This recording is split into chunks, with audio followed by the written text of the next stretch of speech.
This is Linux Unplugged, episode 30 for March 4th, 2014.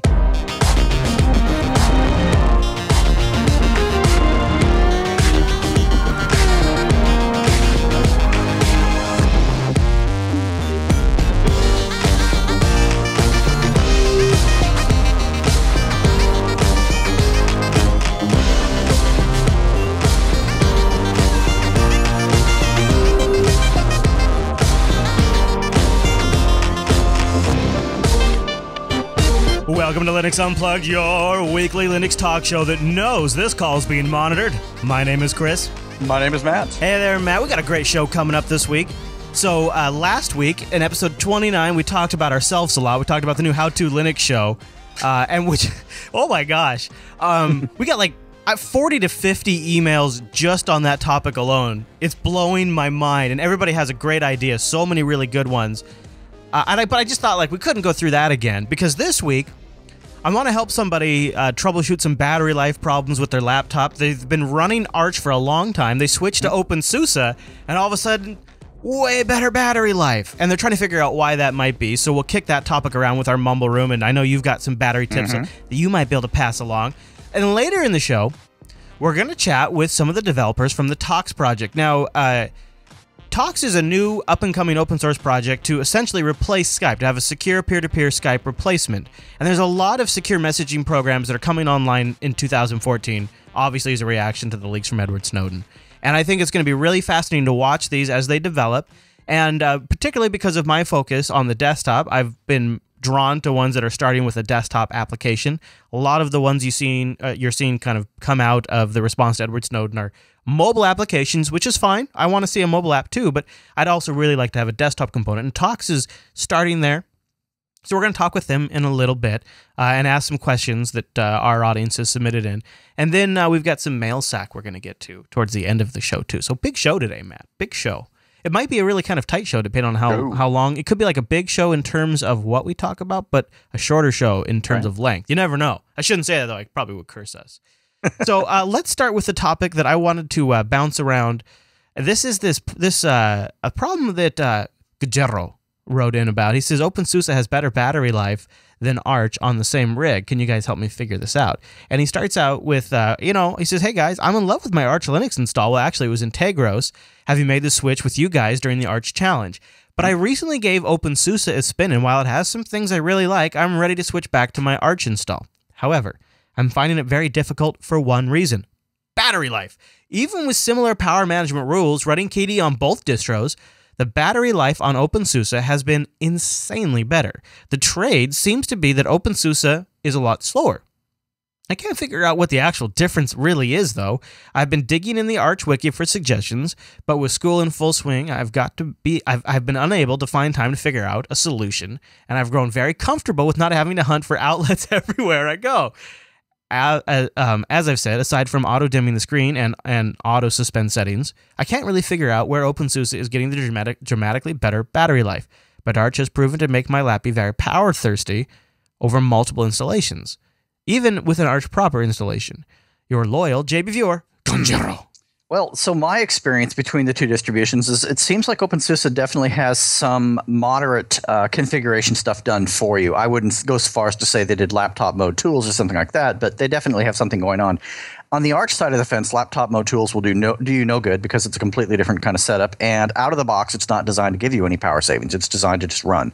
If you go to the Arch wiki and go to the power savings portion of it, all the tips you need for a laptop are in there. And if you enable every single thing, including down from UDEV all the way up to the kernel modules and whatnot, and actually look at all those different things, enable them, write back mode, the whole package, you will indeed see significant improvement. So this concept of battery life being different between distros is interesting to me because I don't, aside from driver versions and kernel versions, it seems like things should be pretty normalized.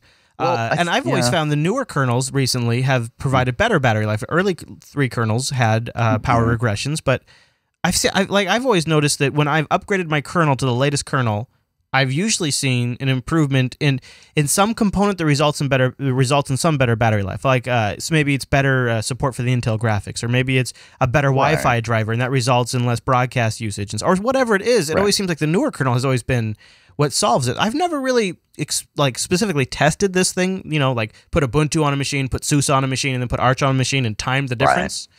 So basically, my experiences are based on if I install PowerTop and I run it on a default Arch installation, you're going to be, and you go over to tunables, it's just bad up and down. That's just what you're going to see. Bad, bad, bad, bad, bad. What you want to see is lots of good. And if you want to do that, that's why I would actually recommend the power saving section for that. Because on OpenSUSE, I recall there was some bad, some good. Now, I noticed there was more good enabled in PowerTop than there was.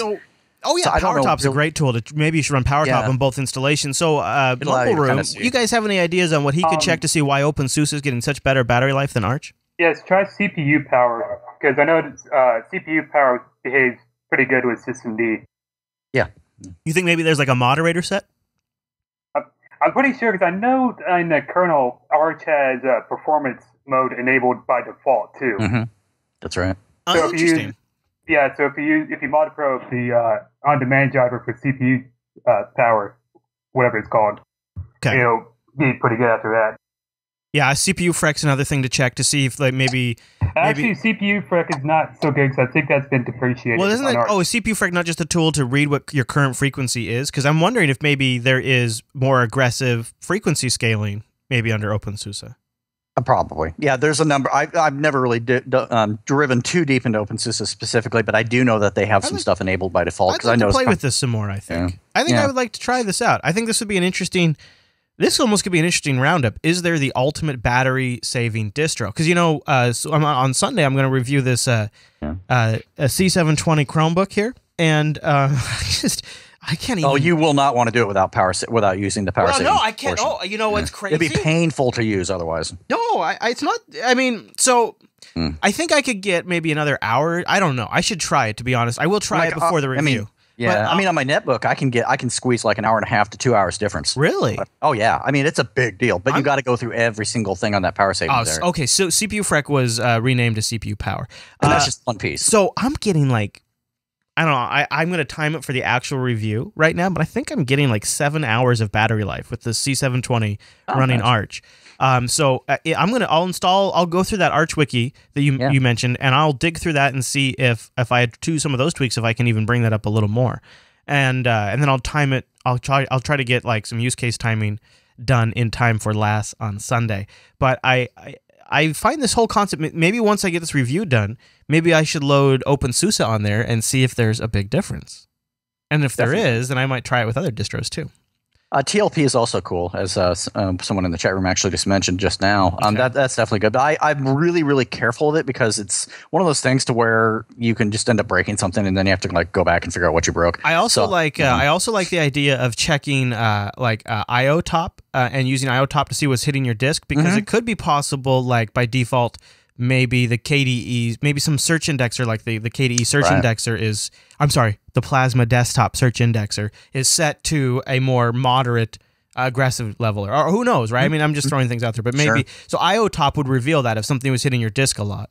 True. That's very true. If you have battery experiences and you want to send them in, please do, but include, if you're using an SSD, your generation of processor and your GPU and relevant like screen size info and things like that, so that way we can take that into consideration when we're talking about this stuff. Yeesh. So we talked something, 99.9% of our feedback was about the how-to show. It was so many ideas that it's kind of blowing my mind, and it's freaking me out a little bit, because there's a lot of ideas that completely are in contradiction of what the next email says. And so it's got me a little worried that so many people are kind of disagreeing with each other without realizing it. Like, we'll get an idea where somebody will say, take a topic and really spend some time with it and make 3 or 4 episodes out of that single topic. And then the next email will say, only 1 episode, make it as long as you need to get to one topic. Don't stretch it out. I won't watch it if you do that. Like all this different, or one that my favorite, which would be awesome if we had a staff of 40. My favorite suggestion was do an intro video that sets up the problem. Like here on How to Linux today, we're going to show you how to do X. and then kind of talk about it a little bit, then that stops. And that's like a 5-minute video. And then have like 20 or 30 sub videos that then the person would click on that would be how to do it in Ubuntu, how to do it in Arch, how to do it in OpenSUSE, how to do it in CentOS, how to do it in Debian, how to do it, et cetera, et cetera, et cetera. And I could see how that could be really handy for the Linux community. But yeah, man, it has a lot of. Yeah. Can you imagine from the production standpoint? Oh, from a production, it'd be a nightmare. But it's like it's one of those things where it's like from an archival point of view, it's awesome. From a show point of view, it'd be a nightmare. Yeah. So what I think what I can tell you is, it would be really interesting to see if maybe the community could come in, and a few people suggested this. Maybe the community could come in and provide the documentation for the distro they love that we didn't cover. And so that's got my wheels turning on how we could build an interactive community website that would provide a written documentation version of what we talked about. We would have one official probably that would match the show, and then maybe we could have multiple versions for different distributions that the community contribute, and maybe we'd have to have like 3 or 4 or 5 or 6 or 7 original, hand-selected contributors at first to make sure it was good, and then kind of grow it from there. But it's something, it's a lot of feedback we're taking in. I'm going to try to send out the official, like, hey, we'd like you to be our producer email this week. So we're going to have that finally done, I hope. And we between that and the new studio, we got a lot on our plate right now. But I feel like there's a lot of people out there that want this. But the other topic we talked about last week, besides that did get one response, is the one here from Alex, and that was about Outlook's inertia. And we talked a little bit about the Exchange problem that Linux switchers face. He says, thank you for the wonderful shows. I got started with Jupiter Broadcasting back in the Stoked days. Recently came back after finding BSD Now and then TechSnap and LAS and Unplugged and Coda Radio, etc., etc. He said, listening to Linux Unplugged 29, there was a comment made about needing Exchange or MAPI compatibility, or essentially Outlook. As someone who has been trying to migrate the small business he supports over to Linux, the big issue I see is that open source groupware packages, both server and client side, really do not measure up to the standard that is Exchange and Outlook. For all of its warts, Microsoft has gotten groupware mostly right. When you have requirements that mail be hosted internally and you need groupware and mobile sync, the choice currently is Exchange. Zimbra keeps getting passed around like a hot potato. I have used most of my 2 free months of DigitalOcean trying out Zimbra with OpenLDAP. I've got it working, and others don't seem to enjoy all the functionality yet. Any suggestions would be appreciated. Alex. Oh man. So, what do you like? Do you have like a calendar contact sync system you use? Are you using like Google Map? What are you using? Boy, right now I use a little bit of Google. That's pretty much where I've fallen into at this point. For one of my gigs, I have to live in a Microsoft space, and so we use Exchange. And anyone that tells me it's flawless has not spent much time with Exchange, in my opinion. It's painful. That being said, it is less painful than a lot of the open source groupware solutions, as was pointed out. And so I agree with that. I mean, that's actually accurate. But none of them are really that good.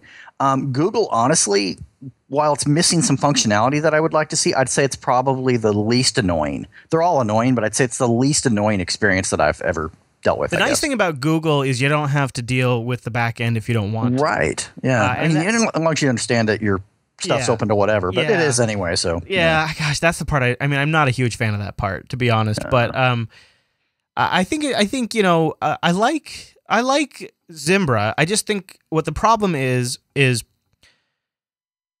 Exchange. So you sort of create a workflow around Outlook and Exchange, and when you move to one of these other options like Zimbra or any of the other ones that are out there, it's a different workflow. And if you started on that, it would be fine.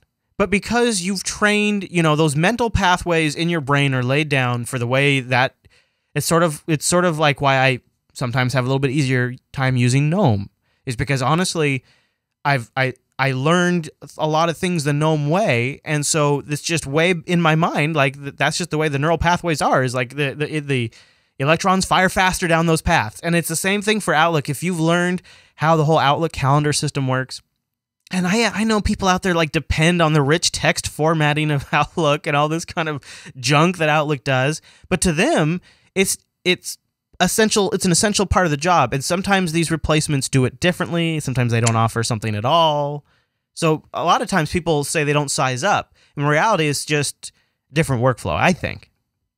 Yeah, I'd say workflow and muscle memory in general, I think, is a real tough one to get past. Regardless of what your skill set may happen to be, I mean, muscle memory kind of rules the day. So Colab is a great choice. Chat room is right now talking about Colab, and you can find them at colab.org. It's a free software initiative building a unified communications and collaboration system that you can install on your own server, and it offers a lot of the functionality that we talk about a lot that Zimbra also offers. And Colab's on my short list of like the 3 that I'm going to be considering installing for Jupiter Broadcasting this year. This is one of the goals. I don't know if I'm going to get to it because right now this is one of those things where Google's doing a good enough job. Right. And I don't feel super pressured to replace them. But even though I know there's a privacy problem there and a lot of other issues there as well, tracking and all of that kind of stuff. Sure. But because it's my work email, it's not like I have like some sort of, a dirty exchange with some bankster in there or something like that I don't want to get caught, right? I mean, it's not like it's just it's my work email, and most of the email that's in there gets read on air anyways, eventually. This is true. This is very true. So I'm not super compelled to do it, but I am looking into my options, and Zimbra and Colab are on my short list. So I actually really thank Alex for sending that into us, just so I can kind of get his thoughts on it, because to tell you the truth, I'd probably roll it out on a DigitalOcean VPS too, which means I should probably stop right here and thank DigitalOcean this week for sponsoring Linux Unplugged. DigitalOcean is a sponsor of the Linux Unplugged program.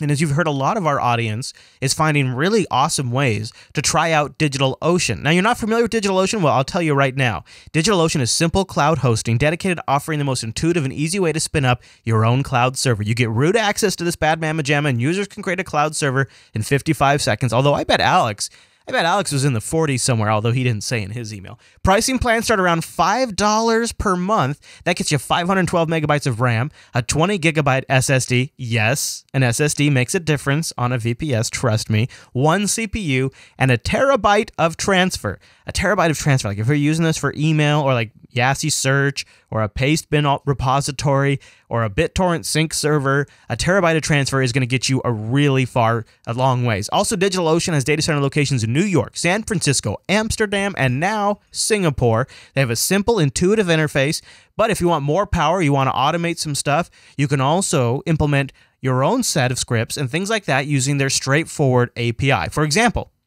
you might want to utilize their API to automate image backups of your VPS systems. And they have a system to let you do that. But here's the best part. You can get a $10 credit to try out. They have a $5 rig. That's the one I told you about. That's $5 rig. You try out the $10 credit. You're going to be able to use it for 2 months for free if you use the promo code Linux Unplugged March. Brand new month. DigitalOcean is back because you guys have been loving them. We've gotten a lot of people to try it out. And you can go over there right now. Use the promo code Linux Unplugged March. You get one of these bad mamma jammas for 2 months. You get tier 1 bandwidth connected to those SSD hard drives and backed by KVM virtualization. It's a really good system. They also have hourly pricing if you just need to test out your app. They also have images that are set up and ready to go with LAMP stacks or Docker.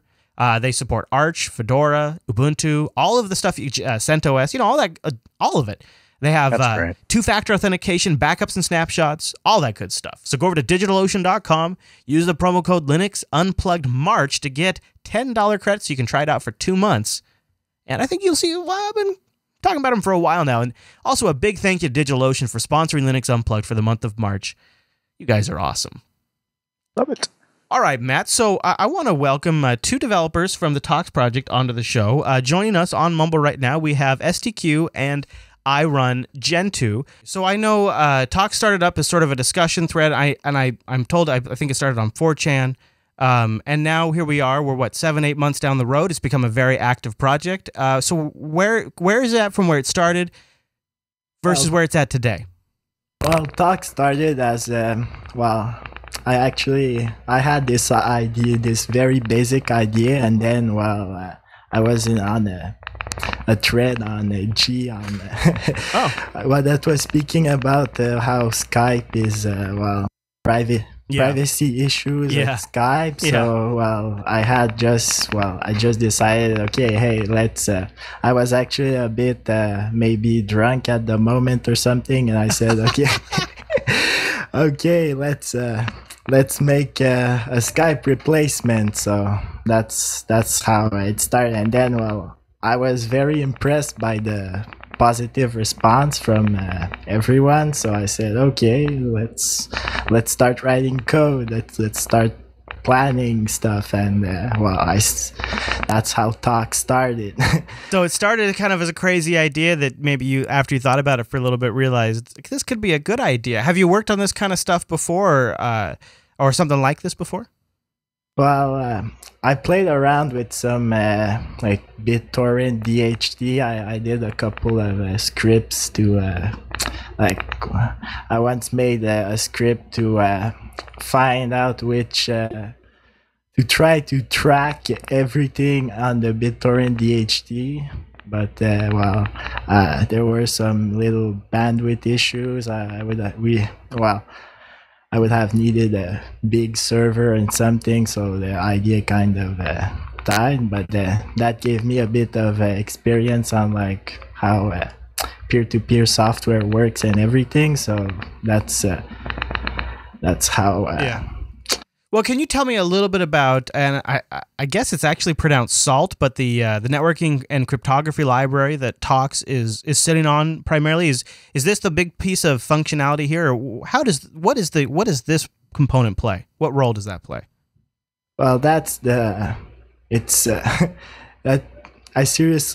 like that crypto. I love that crypto library. It's very simple to use and everything. And it's very secure. I don't think Talks would have worked without it. It's since Talks, when Talks started, we didn't know what crypto library we would use. Right. I mean, that seems like a huge choice to make, right? Yeah, but then someone suggested it in a thread, and then I looked at it and I just saw this is perfect. It's simple to use. It's fast. It's very secure. It protects against all types of timing attacks, etc. So that's so we picked that, and I started reading a lot. Okay, so how do I implement this correctly in Talks without screwing up things? So that was my question, because I've heard that I think also the Telegram Messenger program uses the SALT library, but I guess they I don't know the details, but I guess they've implemented it incorrectly. Have you looked at that situation and tried to kind of balance what they did wrong and adjust accordingly for Talks? No, Telegram, they don't use the SALT library. Oh, okay. They use their custom crypto implementation. If they would have used the SALT library, their crypto would have been fine. Nobody would be complaining about it. Right. Gotcha. So something that seemed kind of like a big deal, you guys got accepted, the Talks project got accepted into the Google Summer of Code, but a lot of people have asked, is that going to influence the project in any way? What about their independence? What are your thoughts on the Summer of Code and what it means for that aspect of the project? I'll go ahead and answer this. Sure. Well, I think with Google Summer of Code, we're really going to be able to finish a lot of things that we wouldn't have the time to do, that due to our prior commitments, we would never be able to do. We would be able to have people who have different skill sets in areas we might not have. They would be able to help out that way. Okay. So, and what about this criticism that people have said, oh, well, this is a bad sign, this is about influence? What do you think of that? Is there been communications from Google about suggestions or anything like that? No, they don't do anything like that. They exist purely to foster the development of open source projects. No secret influences, no link to this secret library, nothing like that. No insert go to fail line here. Well, that's good. That's good considering that, there's a lot of hopes riding on a secure messenger. And I got to tell you guys, this is a pretty contested space right now. So I think people are looking for a lot of things to pull out to kind of criticize on. And to that end, I think, I don't really know if there is something to be worried about here, but a lot of people have criticized that they started as a thread on 4chan. And have you guys dealt with growing pains as a result of that? Well, we didn't start like that, but as we developed, we got people with skill sets from Reddit and all these areas, and sort of nurtured. That's exactly. I mean, so not to interrupt. I'm sorry, but when I heard, so I've seen this question. It was sent into our show a few times, and to me, it just seems like these are locations that technical people hang out. True, though 4chan specifically, that little area is a lot of trolling. I think it was pure luck that the people who we have now, that all the skills matched up just perfectly. Yeah. Well, I know it's something that's on people's radar, and it maybe seems like one of those things down the road. It probably won't be as big of a factor. But what any other growing pains you guys are seeing as the project is becoming more aware? People are becoming more aware of it. Not really. Well, there's always a bit of issues, but we've dealt with them, and it's good. Well, okay. So now that's the big picture stuff. I want to talk a little bit about maybe features and stuff that Talks is hoping to support down the road. What are your plans for there's three major things I've seen requests from the audience. Conference call setups. You guys have any plans to do things like group calls and things like that down the road? Yes.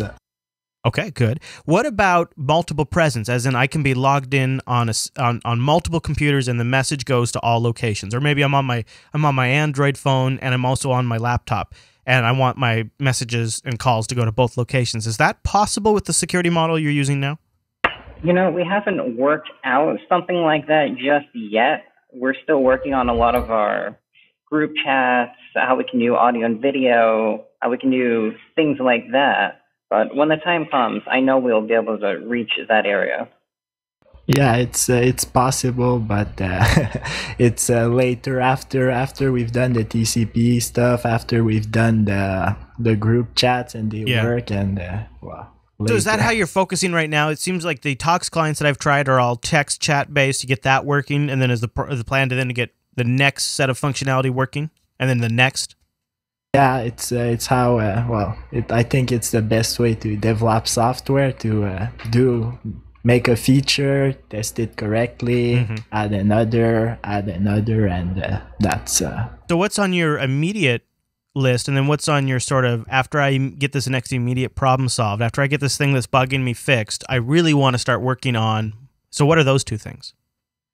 Well, we have first the thing that I want to finish first, well, that I'm working on right now, is the TCP stuff, so that I want to add TCP relay functionality to Talks nodes, so that people that are behind bad NATs and can also use Talks. Currently, Talks only works people that can hole punch through their NATs, but that's not everyone. Yeah. Some people are behind enterprise NATs, some symmetric NATs that are weird and block certain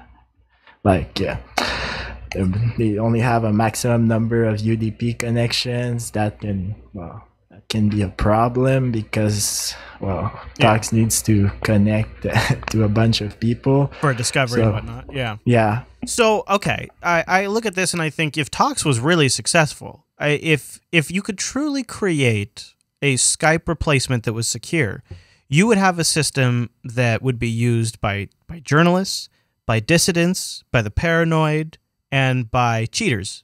And it would be these groups of people would fundamentally rely on this technology to be absolutely ironclad solid. Have you considered code audits and maybe at a certain quote unquote official release point saying we're going to audit the code, have a third party look at the code?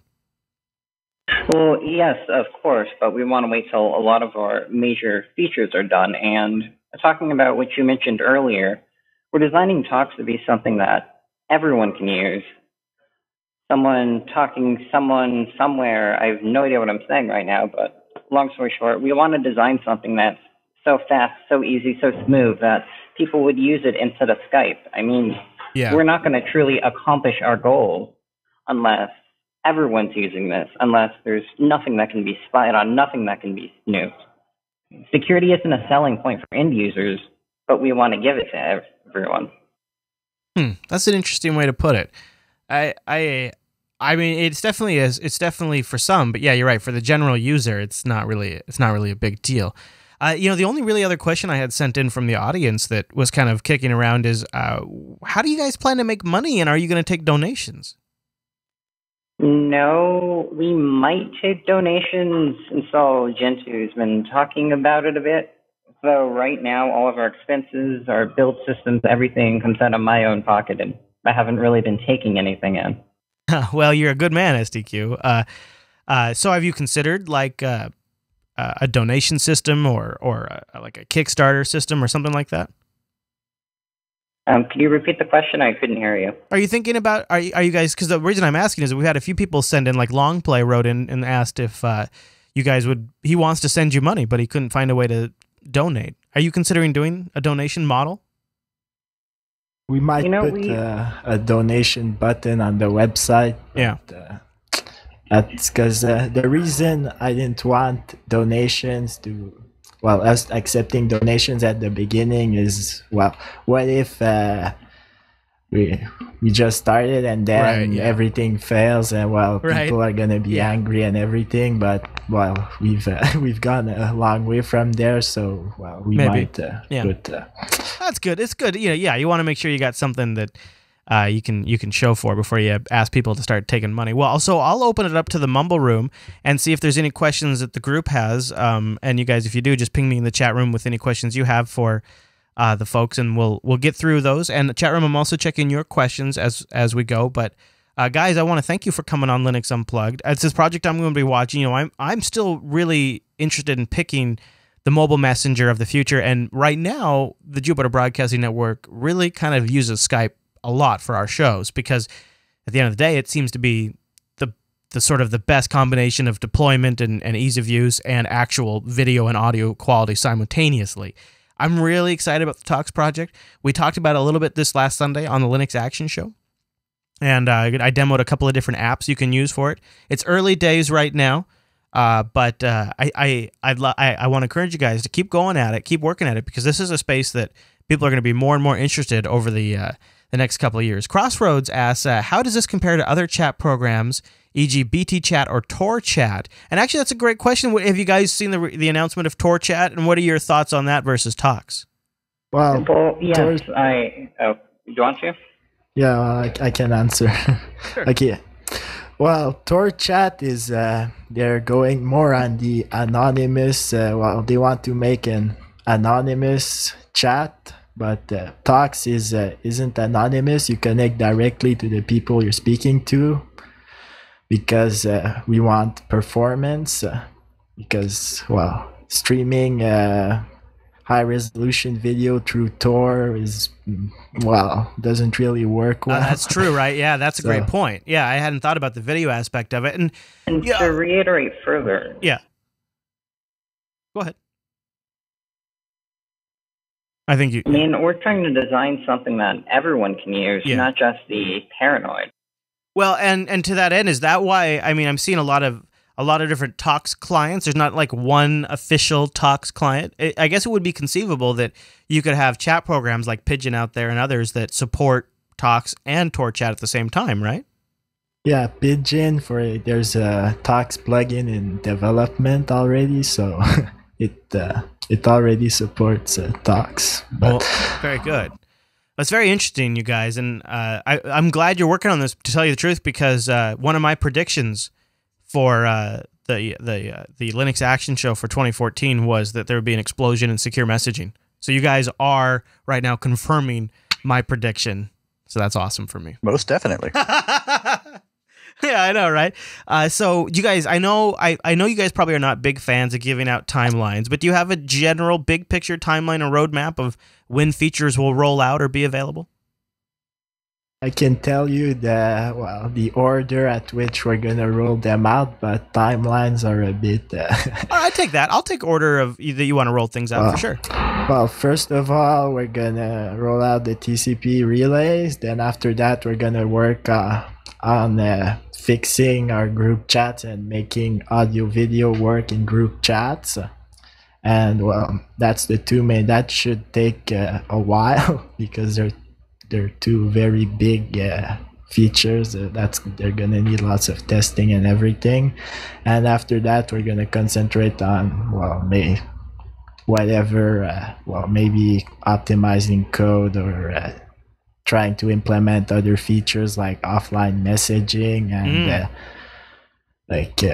how someone who wants to be logged in at 2 computers, that we might work on that. It depends on what we feel people want the most, what they're asking for. Yeah. Well, let me ask you this: what if somebody, Daredevil's making a great point in our chat room? What if you you wake up one day, you go to Slashdot or TechMeme or Reddit or whatever, and you see a top headline: new secure messenger launched, available on Android, iOS, and the desktop. It's awesome. It's rock solid. And you dig through it. And you see they're charging for the app. And then you read through the details and you realize, holy crap, they're using Talks. How do you feel about people creating clients or potentially business models on top of a system that you're building today? Well, the core is licensed under the GPL v3, so they can't take the code and not give the source back. So, if someone does take it and improves the source, and if they make money, I don't care if they because they're improving the software. So, Daredevil, I didn't realize you were in here. Go ahead, and did you have more you wanted to add to that? Daredevil, no? Sorry, yeah. I'm here. Can you hear me? Yeah. So what happened is, the reason I got this question is because I was wondering more. I know it's GPL and people are contributing back, but there's kind of business models that could involve, for example, a company making their own nodes in a way that would allow them to mimic users. And I mean, depends of course on the intrinsics of the project, but then go to something that is something a little bit deviated from original Talks plans, and it goes like it uses Talks source code, it uses all Bitcoin's Litecoin, that kind of thing. Yeah, kind of, sort of. So it will be with some differences that will make more a company-driven perspective and not actually providing the users direct access. So what are the measures in place for you to incentivize people to just come to your project instead of just doing something crazy that goes completely out of town? Well, if a company does something like that, and users actually use the software from that company, that means they're doing something good. So that's a win for you. Well, we can always take the code and put it in our project, right? And so Josh, it's like SSH. Go ahead. That's a good point. It's like okay. Okay. I mean, that's an interesting way to think about it. Yeah, like OpenBSD makes SSH, and they give it away for people to do whatever they want with. Right. Great point. I mean, that's an interesting way to kind of frame that. Josh, you had a kind of a question more about funding, right? Yes, I did. So you guys talked about maybe monetizing or accepting donations in the future. So what is your opinion on allowing people to back certain features with something like Bounty Source, and allow you guys to get paid to implement certain features like group chats, and maybe help speed the process along or provide some sort of monetary incentive? I think something like that really hurts people's trust if something doesn't need a timeline. If something looks good, looks like it's easy to do, but it doesn't come up and it ends up taking a lot longer than it should or something, people get disappointed. Well, the main issue is that implementing something is relatively easy. Implementing something that's bug-free and works perfectly, that's hard. So, that's an interesting point. Yeah, you don't. Yeah, it's something to consider, I think, because it's really fascinating it truly tells you what people's priorities are when they assign a dollar value to it in a way that is so much more tangible than emails and bug requests and all these things. When people are actually willing to put money down for something, then you really know it's literally of a value to them. But I do understand you don't want to overset expectations, and you guys seem to be, walking that line pretty closely. I'm going to take a quick break right here, and when we get back, I want to talk a little bit about maybe, your thoughts on the future of mobile for Talks. But first, speaking of mobile, I want to thank Ting for sponsoring Linux Unplugged. Go to linux.ting.com. Yes, linux.ting.com. That's how awesome Ting is. Now, what is Ting? It's mobile that makes sense, my friend. My mobile service provider, and of course, Matt's mobile service provider. You bet. And Ting has no contracts, no early terminations, and by the way, you only pay for what you use. It's $6 a flat rate every single month, and then just your usage on top of that. Every Ting plan includes hotspot and tethering, so you just go on Android, you just check that box. Every device you buy, you own it, so you're not amortizing that cost over like 2 years where you're still paying into something that's not nearly worth that. Plus, they have a super awesome dashboard that supports web standards that is, while simple to use, extremely powerful and lets you set up a whole bunch of stuff you want for your phone, and they have no-hold customer support. But what I really like about Ting is they're actually good people. They're a good company, they're good people, and they care about their customers. I'll give you an example. Over on their blog, they just posted yesterday 6 simple steps to save money on your smartphone mobile data. And they go through some of the big apps that a lot of smartphone users use and a lot of the settings that already exist in those most popular apps like YouTube and Google Maps and Chrome and Facebook and Spotify and Gmail. They have all these different settings you can go through to actually conserve bandwidth, to save a little bit of money. And they've done posts like this in the past too. They talk about Opera Max, for example. They've done posts like this in the before on the minute spectrum.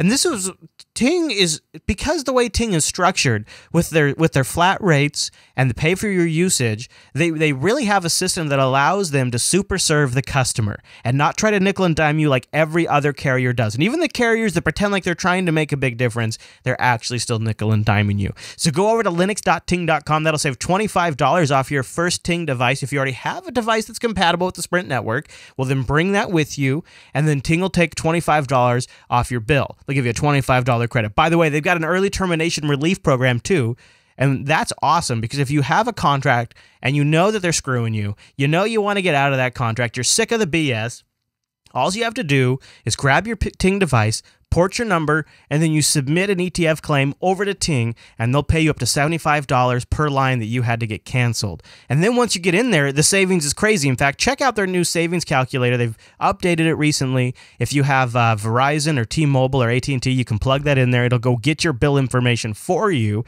If you don't, you can just plug in your data like you normally would, tell them how many cell phones you got, and then they'll tell you how much you would save. It's crazy when you see it because Ting just recently dropped their data rates too. So go over to linux.ting.com to get started. And a big thank you to Ting for sponsoring Linux Unplugged. All right, guys. So how about it? Any plans for mobile support, a Talks mobile client down the road? Yes. Well, of course. You can't get adopted without support. Right. You need to run everywhere. Yeah. That's like a must-have. So are you going to build that app yourself? No, we already have people building the apps. We have TCP relays need still to be added, but that'll help with a lot of mobile connections. We have apps already done. There's a Cydia app, and there's an Android app already. Okay. Android doesn't work yet, and the Cydia app needs a special repo, but this is all being done already. We'd love to see that on Ubuntu Touch. I bet. That would be a really good app, though, right, to have at launch. Yeah. Totally. And they'd probably get a lot of exposure, too. Yeah, I know some people within Canonical are very keen on selling Ubuntu Touch on the fact that it's possible for people to very easily create these kind of secure apps, and we're not somewhat tainted with the 3-letter acronym companies poking our users. Yes. I know, Daredevil, you had a comment about freelance developers. I wanted to let you get that in. Go ahead. Yeah. The reason I was talking about freelance developers is even though you guys don't want to compromise or commit yourselves to a timeline, I guess if like it could be a way that you allow people to just come around and say, I want to do this for just as my freelance gig. If someone wants to, I take the risk of the time and things. Do you still want those people to be directly associated with the project? Do they need to contribute the patches?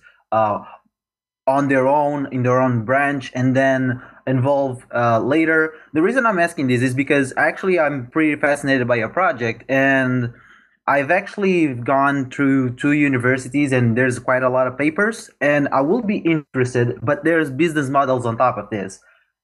So that's why I kind of had these questions to you.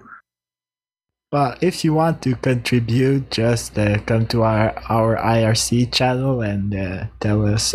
The only problem with contributing a lot of code, for example, the core, is that core stuff is very touchy. You can't.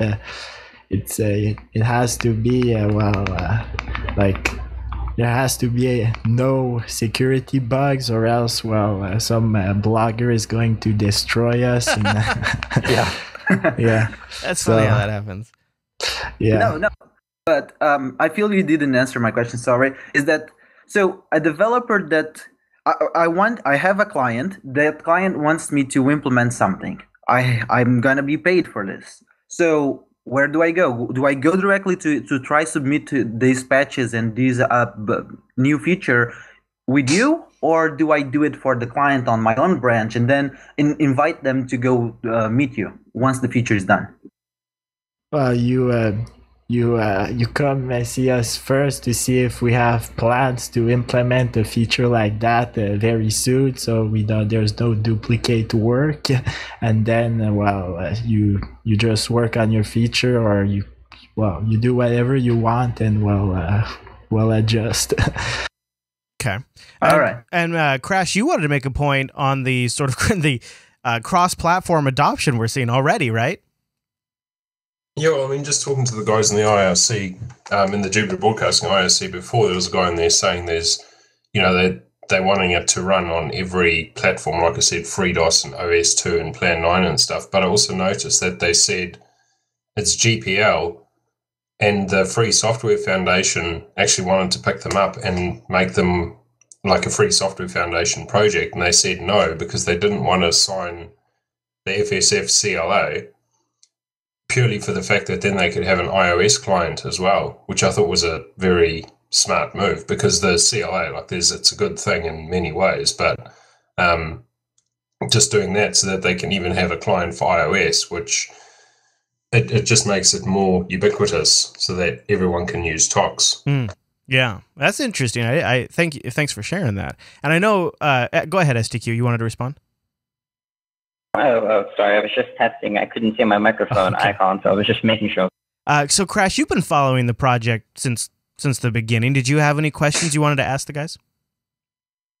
Well, not particularly. I was actually quite interested in what their opinions are of WebRTC as far as the video part, because I thought that might be. I mean, that's more of an idea thing that they might. Yeah. But if they built a little in one of the clients, maybe it's a little WebKit engine or something that can connect to WebRTC, but I don't know if that's P2P or not, so they might not work with the goals of the project, but that would be an interesting way to do something. That actually kind of dovetails to a question I was going to ask. What are your thoughts at this point? Maybe this is probably best for iRun Gen 2 on the actual implementation of video support. Are you looking at things like WebRTC? Are you looking at codecs yet, and how it's going to work, resolutions, and all these kinds of things, or is that not? Are you not at that spot yet? Well, audio video already works in the core. It's basic, but it works. Currently, it uses a VP8. VP9 isn't quite ready, but switching from VP8 to VP9, it's a two-line change in the code. So. Okay. It's not really an issue, but yeah. But first, before developing audio video more, we need to get it into clients, because right now no clients really supports it. We have our test client that supports it, but that's not enough. You want to get some real testing for it, and once we have some real testing, we can start maybe adding more stuff to the video. Right now it's very basic. You set the resolution, then there's no congestion control, or it's Yeah, I mean the fact that it's going to be using VP9 down the road, and I actually get to set the resolution already puts it a notch above Skype, my friend. So you're already that's already a good thing. I know, Daredevil. I know you had a question, sort of maybe about the fundamental separation between the core project and the clients, and maybe that would sort of get around some of these licensing problems. Yeah, so there is this problem with the CLA for a Free Software Foundation, but the way I understand the Free Software Foundation CLA actually ensures that even if the Free Software Foundation for some reason goes to bankruptcy or fails, a company that takes over cannot transform the free software into proprietary software, which at this moment is something that, I mean, I'm not saying that you guys are going to get bought out, but it's possible. And the project will just die from there or go to a different direction. And I see that if the reason is the iOS client, couldn't just the iOS client be completely separate from the main project and be something that is just kind of, it can be developed by the same people, just not under the same umbrella? No, unfortunately, everything has to go through our core library to essentially communicate. Well, our core library is GPLv3, meaning the clients would have to be compatible. We've been working on making sure we have the copyright for all of our code so we can selectively assign a dual license for an OSI compatible license. So we can allow support on iOS while still ensuring every client, every library is 100% open source. Aren't you just recreating a CLA though?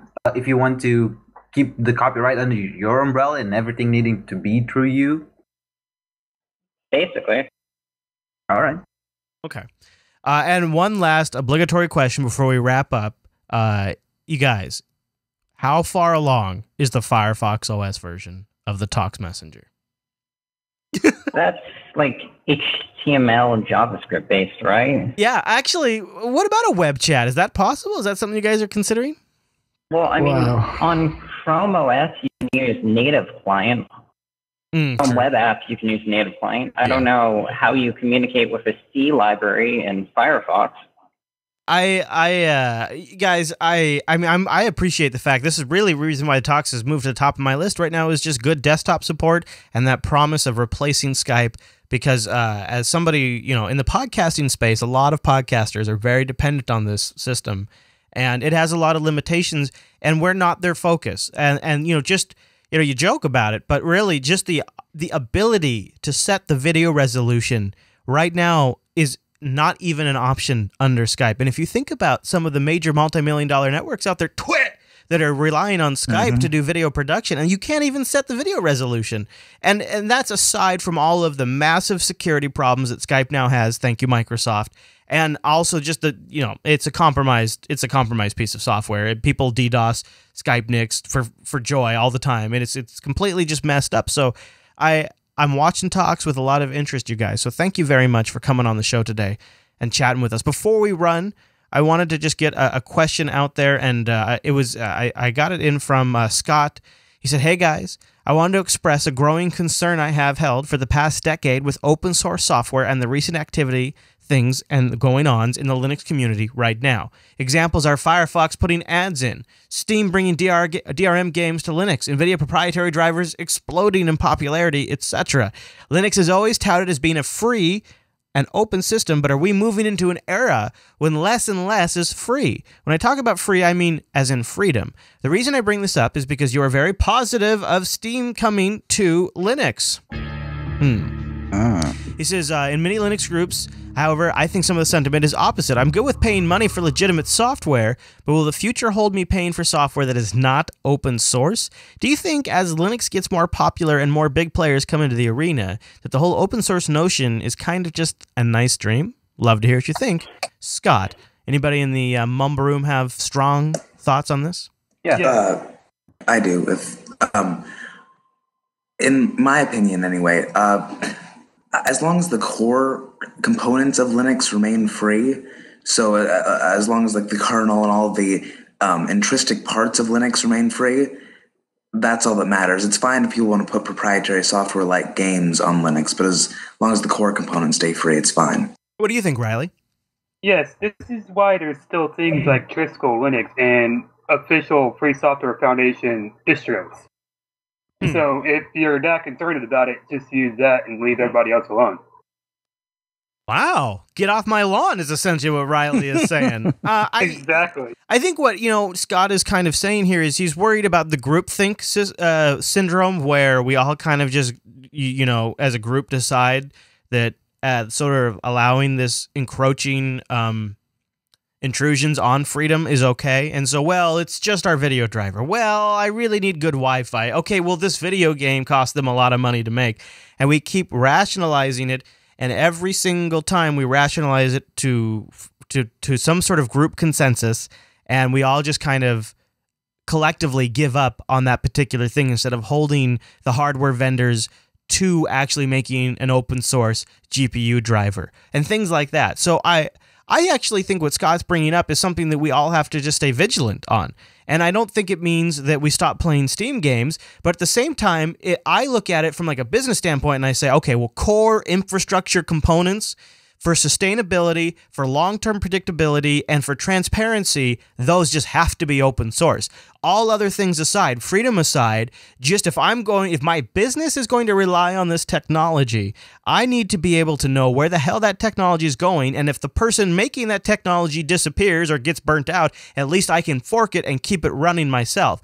That's why people who have their entire, like server infrastructure or desktop system dependent on Apple, man, that would make me stay up at night because you never know what Apple's going to do next. Are they going to kill the Mac Mini? Are they going to drop the Ethernet port? Are they going to release iOS for the desktop? It would drive me crazy. Yeah, I mean, are they going to drop all PCI Express expandability and internal storage? Like, you just never know. Whereas with open technology, you at least have the mailing list, you have the roadmap, and you have that almighty fork.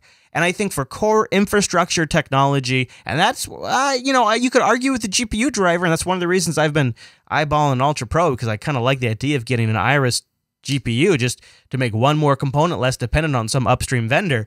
But I think it is appropriate, and I believe it is rational, even with all of that considered, to make exceptions, and where certain practical matters come in, like in some cases video editing, or in some cases video games, I think commercial can be accepted. I mean, Matt, this is probably something you've struggled with for a long time. Where do you fall down?